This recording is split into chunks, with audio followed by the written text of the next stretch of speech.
அதிசயங்கள் செய்கிறவர் நம் அருகில் இருக்கிறார்.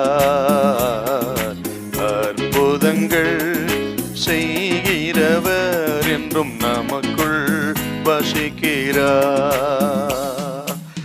எசேக்கியேல் தீர்க்கதரிசன புஸ்தகம் 36ஆம் அதிகாரம் 31வது வசனம்.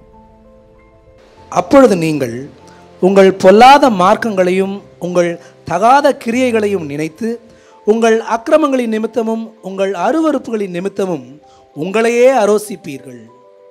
இந்த அதிகாரத்திலே தேவாலயம் திரும்ப கட்டப்படுவது குறித்து, இஸ்ரவேல் தேசம் திரும்ப கட்டப்படுவது குறித்து, தேவனுடைய ராஜ்யம் திரும்ப கட்டப்படுவது குறித்து எசேக்கியேல் தீர்க்கதரிசியினுடைய பார்வை.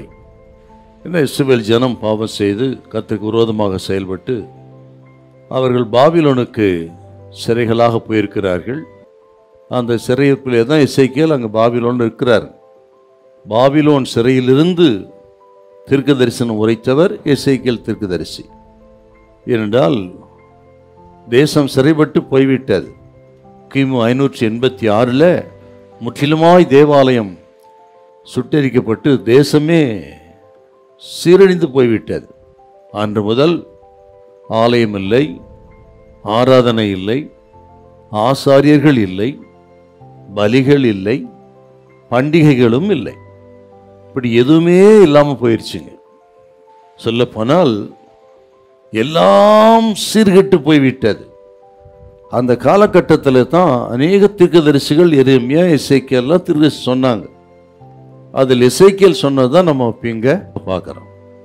ஆலயம் திரும்ப கட்டப்படும், தேசம் திரும்ப கட்டப்படும், தேவனுடைய ராஜ்யம் மறுபடியும் கட்டப்படும் என்று சொல்லிவிட்டு அதுக்கு என்ன தேவை அப்படின்னா அதுதான் வாசித்த வசனங்கள்.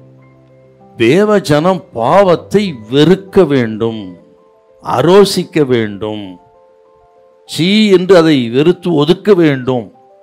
அப்படி செய்து மனம் திரும்பிவிட்டால் நான் தேசத்தை திரும்ப எடுப்பித்து நான் கட்டுவேன் அப்படி சொல்றேன். நம்ம சொந்த வாழ்க்கை அப்படிதாங்க. ஒருவேளை இது எது வரைக்கும் ஆண்டவரே, ஏன் இப்படி கர்த்தாவே, தலைக்கு மீறி பிரச்சனை போய்விட்டது, இந்த பிரச்சனைக்கு முடிவு உண்டாகுமா என்று பல கேள்வியோடு இருக்கலாம். நீங்க அந்த கேள்விக்கெல்லாம் ஒரே பதில், நீங்கள் தேவனிடத்தில் சேர்ந்தால் அவர் உங்களிடத்திலே சேருவார். நீங்கள் தேவனிடத்துக்கு திரும்பி வந்து விட்டால் அவர் திரும்ப உங்களை எடுப்பித்து கட்டுவார், உங்கள் குடும்பத்தை கட்டுவார், சபையை கட்டுவார், தேசத்தை கட்டுவார்.